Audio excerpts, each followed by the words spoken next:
नमस्कार आपनालोक सकलोके पुनर्बार स्वागतम नस्माई मजिद बंधुসকল बलगते चाওক আজি सन्धियार 7টা गुरुत्वपूर्ण खबर। प्रथमটো खबर क्षमताय मूरत धरिছে অসম আৰক্ষীৰ একাংশ বিষয়াক। এইবাৰ গুৱাহাটীৰ ৰাজপথত গুণ্ডাগিৰি পানবজাৰ থানাৰ ওসি ভাৰ্গৱ বৰবৰাৰ কটনিয়ান ছাত্ৰ তথা ডেলিভাৰী বয় জ্ঞানদীপ হাজৰিকাক ৰাজপথত মাৰপিট কৰাৰ লগতে অপদস্থ কৰাৰ ভিডিঅ' যোৱাকালিৰ পৰা ছ'চিয়েল মিডিয়াত ব্যাপক হাৰত ভাইৰেল হৈছে। আৰু তাৰ পিছতে তৎপৰতা দেখুৱাইছে ডিজিপি জিপি সিঙে। জিপি সিঙে তাৎক্ষণিকভাৱে বিষয়াগৰাকীক চাকৰিৰ পৰা নিলম্বন কৰাৰ লগতে বিভাগীয় তদন্ত ঘোষণা কৰিছে। আৰু এইখিনিতে প্ৰশ্ন উত্থাপন হৈছে কেৱল নিলম্বনে শেষ শাস্তি হ'ব নেকি আৰক্ষী বিষয়া ভাৰ্গৱ বৰবৰাৰ। আৰু এই সন্দৰ্ভত ৰাজহুৱাভাৱে ক্ষমা খোজাৰ দাবী কটনিয়ান ছাত্ৰৰ। আৰক্ষী বিষয়া ভাৰ্গৱ বৰবৰাৰ দাদাগিৰিক ৰাজ্যজুৰি সকলোৱে দিছে ধিক্কাৰ। গুৱাহাটীৰ ফাঁচী বজাৰত ডেলিভাৰী বয় জ্ঞানদীপ হাজৰিকাক ৰাজপথত অপদস্থ কৰি কঠোৰ সমালোচনাৰ সন্মুখীন হৈছে আৰক্ষী বিষয়া ভাৰ্গৱ বৰবৰা। খাকী পোছাক পিন্ধি সাধাৰণ মানুহক অপদস্থ কৰা কাৰ্যৰ বিৰুদ্ধে মাত মাতিছে সকলোৱে। মানুহে ভুল কৰিলে আইন অনুসৰি শাস্তি বিহিব লাগে, কিন্তু আইন হাতত তুলি ল'বলৈ আৰক্ষী বা কোনেও নোৱাৰে। উল্লেখযোগ্য যে শুকুৰবাৰে সন্ধিয়া প্ৰায় 6:30 ৰাজপথতে আইন হাতত তুলি পানবজাৰ থানাৰ ভাৰপ্ৰাপ্ত বিষয়া ভাৰ্গৱ বৰবৰাই বৰ বেয়াকৈ প্ৰহাৰ কৰিলে ডেলিভাৰী বয় জ্ঞানদীপ হাজৰিকাক। প্ৰথমে আৰক্ষী বিষয়াজনে ডেলিভাৰী বয়জনৰ স্কুটিখন বগৰাই দিয়ে। তাৰ পিছত ডিঙিত ধৰি চুচুৰাই আনে জ্ঞানদীপ হাজৰিকাক। খাকী পোছাক পিন্ধি গুণ্ডাগিৰি কৰা ভাৰ্গৱ বৰবৰাই মাৰপিট কৰিবলৈ ধৰে জ্ঞানদীপ হাজৰিকাক। আৰম্ভ কৰিলে অশ্লীল গালিগালাজ আৰু লগতে দিলে মৃত্যুৰ ভাবুকি। কিন্তু আৰক্ষী বিষয়াজনৰ এনে গুণ্ডাগিৰি এগৰাকী সাহসী যুৱতীয়ে ভিডিঅ' কৰিলে। ভাৰ্গৱ বৰবৰাই যুৱতীগৰাকীক ধমক দিয়া স্পষ্ট হৈ পৰিছে বা ভিডিঅ'টোত দেখিবলৈ পোৱা গৈছে। যুৱতীগৰাকীয়ে পানবজাৰ থানাৰ ভাৰপ্ৰাপ্ত বিষয়া ভাৰ্গৱ বৰবৰাৰ গুণ্ডাগিৰিৰ ভিডিঅ' ছ'চিয়েল মিডিয়াত আপলোড কৰাৰ লগে লগে ভাইৰেল হৈ পৰিল আৰু সকলোৱে ভাৰ্গৱ বৰবৰাৰ শাস্তিৰ দাবী তুলিলে। ইফালে ভাৰ্গৱ বৰবৰাৰ হাতত প্ৰহিত হোৱা জ্ঞানদীপ হাজৰিকা নামৰ যুৱকজন জমেটো বয় হিচাপে কৰ্মৰত আছিল। পিতৃহাৰা যুৱকজনে পঢ়া শুনা কৰাৰ লগতে ডেলিভাৰী বয় হিচাপে গুৱাহাটীত কাম কৰি আছিল। যুৱকজন কটন বিশ্ববিদ্যালয়ৰ অৰ্থনীতি বিভাগৰ ছাত্ৰ। ভিডিঅ'টো ভাইৰেল হোৱাৰ পিছতে ঘটনাৰ পাছতে আৰক্ষী বিষয়া ভাৰ্গৱ বৰবৰাক নিলম্বন কৰে অসম আৰক্ষীৰ ডিজিপি জিপি সিঙে। আৰক্ষী বিষয়াজনৰ বিৰুদ্ধে বিভাগীয় তদন্ত ঘোষণা কৰে জিপি সিঙে। আৰু এই বৰ্বৰ ঘটনা সন্দৰ্ভত প্ৰতিক্ৰিয়া ব্যক্ত কৰিছে কটন বিশ্ববিদ্যালয়ে। কটন বিশ্ববিদ্যালয়ৰ ছাত্ৰ একতা সভাই কয় যে যদি ছাত্ৰজনৰ ভুল আছে তেন্তে আইনী ব্যৱস্থা গ্ৰহণ কৰিব লাগিছিল, কিন্তু কষ্ট কৰি পঢ়ি থকা ছাত্ৰ ছাত্ৰীৰ ওপৰত পুলিচৰ গুণ্ডাগিৰি নচলিব বুলি ক্ষোভ ব্যক্ত কৰে কটনৰ ছাত্ৰ সমাজে। অভিযুক্ত আৰক্ষী বিষয়াজনে ৰাজহুৱাভাৱে ক্ষমা খোজাৰ দাবী কটনৰ ছাত্ৰ সমাজৰ।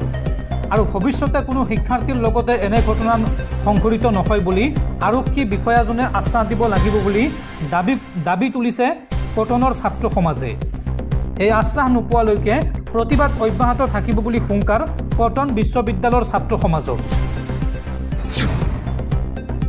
পৰৱৰ্তী খবৰ পুনৰ সদৌখন ছাত্ৰ সন্থাৰ গাত লাগিল কলংকৰ দাগ। আছু নেতাৰ বিৰুদ্ধে যুৱতীক শালীনতা হানিৰ অপচেষ্টাৰ অভিযোগ। নিজৰ ৰেষ্টুৰাঁত কৰ্মৰত যুৱতীৰ সৈতে অপকৰ্মৰ অপচেষ্টা শোণিতপুৰ আছুৰ ক্ৰিয়া সম্পাদক এইগৰাকী অবিনাশ বৰাৰ। আৰু ঘটনা সন্দৰ্ভত ভুক্তভোগী যুৱতীৰ এজাহাৰৰ ভিত্তিত আৰক্ষীয়ে গ্ৰেপ্তাৰ কৰিছে ছাত্ৰ নেতা অবিনাশ বৰাক। পৰৱৰ্তী খবৰ গুৱাহাটীত আৰক্ষীৰ গুণ্ডাগিৰিৰ পিছতে পুনৰ চৰ্চাত মুখ্যমন্ত্ৰী হিমন্ত বিশ্ব শৰ্মাৰ বিশেষ মন্তব্য। মুখ্যমন্ত্ৰীয়ে মন্তব্য কৰি কৈছিল যে নিৰীহৰ ওপৰত আৰক্ষীৰ অত্যাচাৰ অতীত হ'ব লাগিব। পুলিচে নিৰীহক তই বুলি ক'ব নোৱাৰিব। কিন্তু মুখ্যমন্ত্ৰী আৰক্ষীক কৈছিল কি নিয়ম নামানি আৰক্ষীয়ে কৰিলে কি? মুখ্যমন্ত্ৰীয়ে এই ঘটনা সন্দৰ্ভত কিবা একশ্যন ল'বনে? আৰক্ষীৰ বৰ্বৰ কাণ্ডৰ পিছতে পুনৰ চৰ্চাত মুখ্যমন্ত্ৰী হিমন্ত বিশ্ব শৰ্মাৰ ভাষণ। সাধাৰণ লোকৰ ওপৰত হাত আৰু লাঠি নুঠাবলৈ বাৰম্বাৰ কৈছিল আৰক্ষীক মুখ্যমন্ত্ৰীয়ে। নিৰীহৰ ওপৰত আৰক্ষীৰ অত্যাচাৰ অতীত হ'ব লাগিব বুলি মুখ্যমন্ত্ৰীয়ে দিছিল নিৰ্দেশ। আৰু অপৰাধীৰ বিৰুদ্ধেহে ব্যৱহাৰ হ'ব লাগে আৰক্ষীৰ লাঠি আৰু বন্দুক। কেতিয়াও দুখীয়া দৰিদ্ৰৰ বিৰুদ্ধে ব্যৱহাৰ কৰিব নালাগে লাঠি। দক্ষ পুলিচ হ'বলৈ গৈ সাধাৰণ লোকক বেয়া ব্যৱহাৰ কৰিব নালাগে। মই সকলো কথা মানি ল'ম, কিন্তু ব্যৱহাৰ বেয়া হ'লে মোৰ মনে কষ্ট পাব, এই মন্তব্য কৰিছিল মুখ্যমন্ত্ৰীয়ে। আৰু কোনো এজন অচিয়ে বেয়া ব্যৱহাৰ কৰিলে মোৰ গাত লাগে, এই মন্তব্য কৰিছিল হিমন্ত বিশ্ব শৰ্মাই। কিন্তু গুৱাহাটীত আৰক্ষীৰ বৰ্বৰ কাণ্ডৰ পিছতে এতিয়া চৰ্চাত মুখ্যমন্ত্ৰী হিমন্ত বিশ্ব শৰ্মাৰ সেই ভাষণ। ৰাজ্যজুৰি সাধাৰণ জনতাই প্ৰশ্ন উত্থাপন কৰিছে, এই ঘটনা সন্দৰ্ভত মুখ্যমন্ত্ৰীয়ে কিবা ব্যৱস্থা ল'বনে? দৰ্শকসকল, আৰু বহুতো গুৰুত্বপূৰ্ণ খবৰ আছে। তাৰ আগতে আপোনাক জনাওঁ যে যদি আপুনি এতিয়ালৈকে এইটো ভিডিঅ'ত লাইক কৰা নাই তেন্তে এতিয়াই ভিডিঅ'টোত লাইক কৰি দিয়ক। আৰু এনেকুৱা ধৰণৰ ভিডিঅ'সমূহ নিতৌ চাবলৈ চেনেলটো ছাবস্ক্ৰাইব কৰি কাষত থকা বেল আইকনটো প্ৰেছ কৰি ৰাখক। পৰৱৰ্তী খবৰ, বায়ু প্ৰদূষণে ভয়ংকৰ ৰূপ ধাৰণ কৰিছে চুবুৰীয়া ৰাষ্ট্ৰ পাকিস্তানত। AQIৰ স্তৰ অতিক্ৰম কৰিলে 2000ৰ ঘৰ, যাৰ বাবে বায়ু প্ৰদূষণৰ ফলত এতিয়া পাকিস্তানত ঘোষণা কৰা হৈছে লকডাউন। প্ৰতি সপ্তাহত 3 দিনকৈ লকডাউন ঘোষণা কৰিছে পাকিস্তানৰ পাঞ্জাৱ চৰকাৰে। শুকুৰবাৰ, শনিবাৰ আৰু দেওবাৰে লাহোৰ, মুলতানত লকডাউন ঘোষণা কৰা হৈছে। ভয়ংকৰ বায়ু প্ৰদূষণৰ বাবে লাহোৰ, মুলতানত লকডাউন ঘোষণা। বৰ্তমান সামগ্ৰিক AQIৰ স্তৰে অতিক্ৰম কৰিলে 2000ৰ ঘৰ। পাকিস্তানৰ পাঞ্জাৱ চৰকাৰে জাৰি কৰিছে স্বাস্থ্যৰ জৰুৰীকালীন অৱস্থা। লগতে সকলোবোৰ বিদ্যালয় বন্ধৰ নিৰ্দেশ দিছে চৰকাৰে। নিশা 8 বজাৰ ভিতৰত ৰেষ্টুৰেণ্ট, দোকান পোহাৰ, শ্বপিং মল সকলো বন্ধৰ নিৰ্দেশ দিছে। বিশ্বৰ আটাইতকৈ প্ৰদূষিত চহৰৰ ভিতৰত লাহোৰ আৰু মুলতানৰ নাম উল্লেখিত হৈছে বা নাম অন্তৰ্ভুক্ত হৈছে। পৰৱৰ্তী খবৰ, ৰাজ্য কঁপাই যোৱা ট্ৰেডিং কেলেংকাৰীৰ বিৰুদ্ধে CBIৰ অভিযান। দেশৰ 5খন ৰাজ্যৰ 92টা স্থানত CBIৰ তালাচী। ট্ৰেডিং সংক্ৰান্তীয় 41টা গোচৰৰ ক্ষীপ্ৰ তদন্ত চলাইছে CBIয়ে। ট্ৰেডিং কেলেংকাৰীৰ বিৰুদ্ধে CBIৰ অভিযান।